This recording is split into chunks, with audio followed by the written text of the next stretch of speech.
High friend আমি Sudip welcome to my YouTube channel pharmacy MCQ guide. তো আজকে যে মানে বিষয়টি নিয়ে আলোচনা করার ব্যাপার সেটা হচ্ছে আমাদের যে ইন্টারভিউ মানে এই নোটিশ অলরেডি দিয়ে দিয়েছে যে 90টা ফার্মাসিস্টের পোস্টে সরকারি তার একটা 28 জুন একটা দফা ইন্টারভিউ ডেট দিয়েছে আর একটা জুলাই মাসে দিয়েছে। তো এখন প্রশ্ন হচ্ছে অনেকে জিজ্ঞেস করেছিল যে কেমন টাইপের প্রশ্ন ইন্টারভিউতে পড়তে পারে, এরকম একটা ব্যাপার কিন্তু জিজ্ঞেস করা হয়েছিল।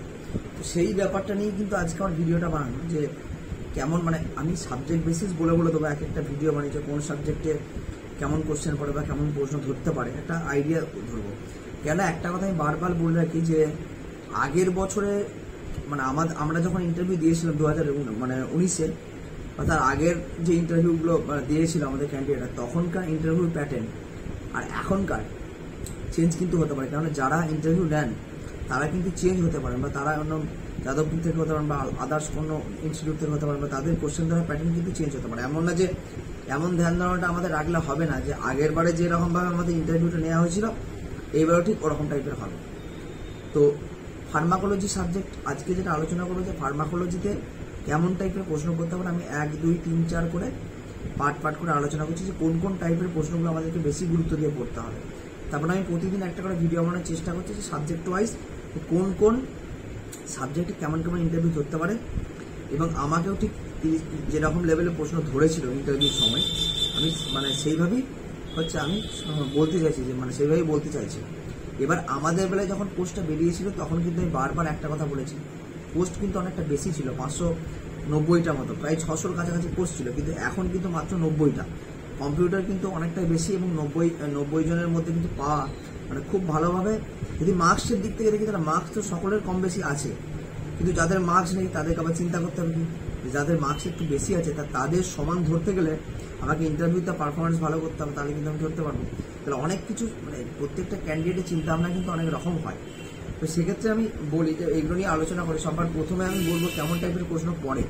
সবার ফার্স্টে আমি একটা কথা বলবো ফার্মাকোলজির যে বেসিকটা যেমন pharmacokinetics 1 number, pharmacodynamics and side effect, dose, তারপর হচ্ছে আমাদের যেমন ডোজ হলো সাইড এফেক্ট হলো, অ্যাডভার্স ড্রাগ রিয়াকশন কাকে বলে অ্যাডভার্স ড্রাগ রিয়াকশন, এছাড়া হচ্ছে আমাদের ট্যাকিফাইল্যাক্সিস বলতে আমরা কি বুঝি, ইডিওসিনক্রেটিক রিয়াকশন বলতে আমরা কি বুঝি, সাইনার্জিজম মানে সাইনার্জিস্টিক এফেক্ট আমরা কাকে বলবো, অ্যান্টাগনিজম কাকে বলবো, সাইনার্জিজমের একটা এক্সাম্পল দাও, অ্যান্টাগনিজম প্রপার্টি একটা এক্সাম্পল দাও, একটা টেরাটোজেনিসিটি সব থেকে ইম্পর্টেন্ট একটা টপিক টেরাটোজেনিসিটি কাকে বলে তার একটা এক্সাম্পল দাও, ইডিওসিনক্রেটিক রিয়াকশন একটা এক্সাম্পল দাও, অ্যাডভান্স ড্রাগ রিয়াকশন কাকে বলবো আমরা তার এক্সাম্পল দাও, ডোজ সাইড এফেক্ট সব থেকে সাইড এফেক্ট কাকে বলে ডেফিনেশন বলো, ড্রাগ কাকে বলে ড্রাগের ডেফিনেশন কি।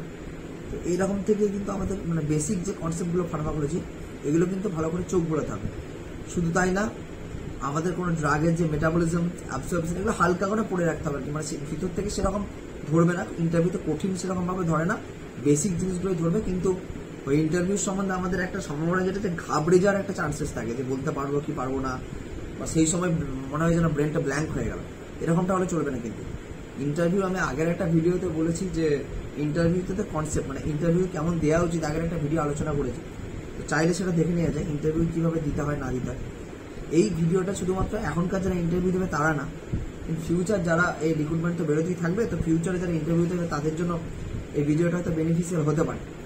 এছাড়া নেক্সট যেটা আমি অন্যদিকে আসি যে বিভিন্ন রকম ড্রাগ, প্রত্যেকটা ড্রাগের প্রত্যেকটা চ্যাপ্টার ক্লাসিফিকেশনগুলো খুব ভালো করে করতে হবে। অনেকে হয়তো বলতে পারে যে এত ড্রাগের ক্লাসিফিকেশন মনে রাখবো কী করে, মিনিমাম সব না করলেও প্রত্যেকটা গ্রুপ থেকে 4-5টা করে ড্রাগের নাম কিন্তু মনে রাখতে হবে। যেমন আমি এক্সাম্পল দিচ্ছি, যদি বলা হয় বলো তো যে হিপনোটিক সিডেটিভ ড্রাগের এক্সাম্পল যাতে give an example of hypnotic sedative drug, তখন আমাদেরকে বলতে হবে মিনিমাম 4-5টা করে ড্রাগের নাম কিন্তু মনে রাখতে হবে। ওকে, যেমন আমি এখন অন দ্য স্পট বলছি, যেমন ফেনোবারবিটন, নেফোবারবিটন, হেক্সোবারবিটন, পেন্টোবারবিটন, থায়োপেন্টাল সোডিয়াম এবং বারবিচুয়েট গ্রুপের ড্রাগ আমি বললাম। এবার বেনজোডাইজিপিন গ্রুপ এগুলো তো হিপনোটিক সিডেটিভের মধ্যে পড়ে, ডায়াজিপাম, লোনাজিপাম, ক্লোনাজিপাম, অ্যালপ্রাজোলাম, যে বিভিন্ন রকম ড্রাগ, মানে এইগুলোকে অলরেডি রেডি থাকতে হবে। আজকে আমি বলছি ফার্মাকোলজি নিয়ে আলোচনা করছি, নেক্সট অন্য সাবজেক্ট নিয়ে বলে দেবো, কারণ এটা একটা বেস। রিসেন্ট পিএসসি যে ইন্টারভিউটা হয়েছিল তো সেই পিএসসি ইন্টারভিউতে অলরেডি কিন্তু ফার্মাকোলজি ফার্মাসিউটিক্স বেস করে কিন্তু বেশি কোশ্চেন ধরা আছে। ওই জন্য আমি বলবো এই দুটো সাবজেক্ট একটু বেশি গুরুত্ব দিতে হবে। এবং নেক্সট আমরা যদি যাই অ্যান্টিবায়োটিক, বিভিন্ন অ্যান্টিবায়োটিকের ক্লাসিফিকেশন, অ্যান্টিবায়োটিকগুলো ডিসকভার কবে হয়েছিল, কোন সায়েন্টিস্ট ডিসকভার করেছিল, যদি বেশি টাফেস্ট দিকে কোশ্চেন যায়।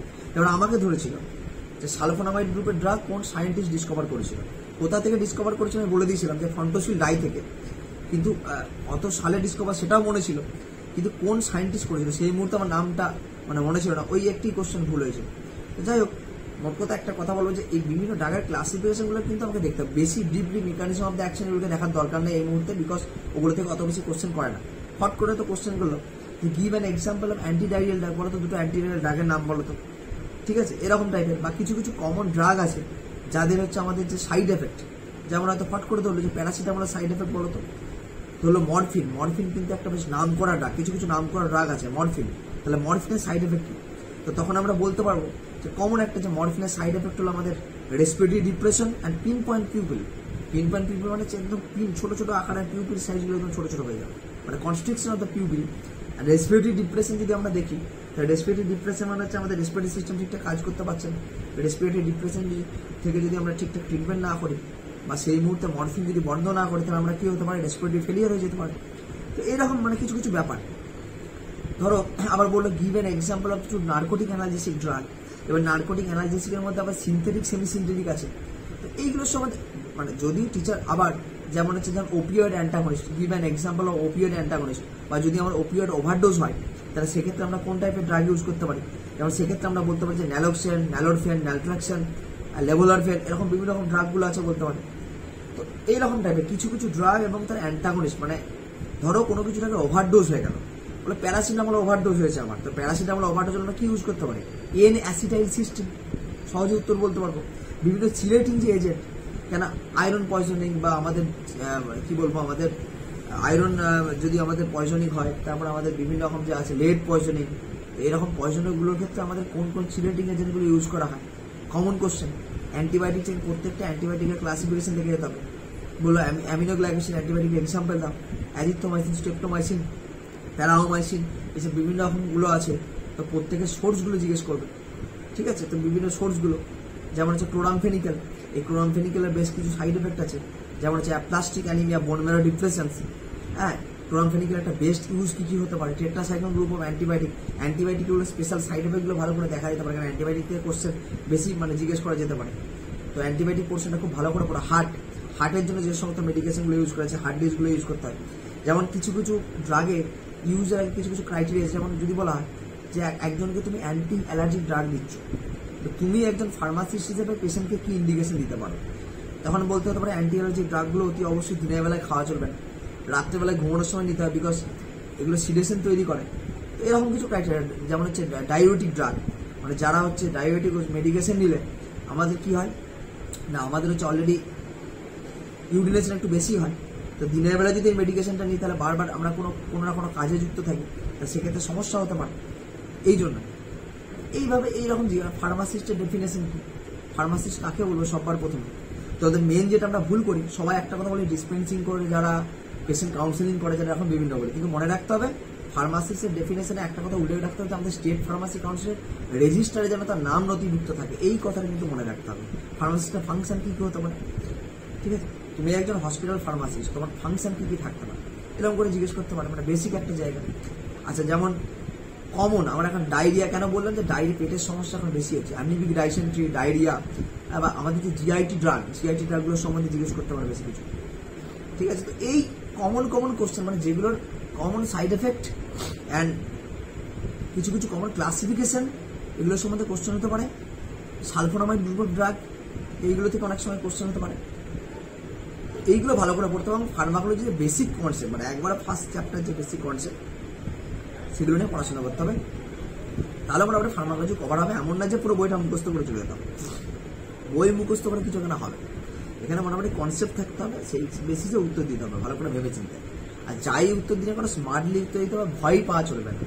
এই জন্য আমাদেরকে কী করতে হবে না, নিজেদেরকে ইন্টারভিউ প্র্যাকটিস করতে হবে। কীভাবে, ধরো কোনো একটা বন্ধুকে দিয়ে, বা যদি ইন্টারভিউতে কেউ আগ্রহী থাকে, তাহলে আমাকে কমেন্ট সেকশনে বলতে পারো ধরো 5-7 মিনিটে তুমি একটা চ্যাপ্টার পড়ালে 5-7 মিনিটে সেই চ্যাপ্টার সম্বন্ধে বা কোনো একটা সাবজেক্টের সম্বন্ধে 10টা কোশ্চেন করা, তো তুমি কত তাড়াতাড়ি সেগুলো অ্যান্সার দিতে পারছো ভেবে না, বা কেমনভাবে উত্তর দিতে পারছো, এইভাবে নিজেদেরকে প্র্যাকটিস করো। মানে শুধু পড়ে গেলেই হয় না, আমাকে ইন্টারভিউটা যে দেবো এই ভয়টা কাটানোর জন্য আমাকে এইভাবে প্র্যাকটিস করতে হবে।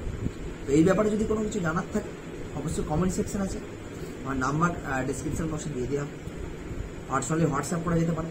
আমি যতটা মানে গাইড করা সম্ভব আমি গাইড করবো, বিকজ আমি নিজেও যখন ইন্টারভিউতে বসি তখন 22+ লাস্টের দিকে এসে আমি বসি।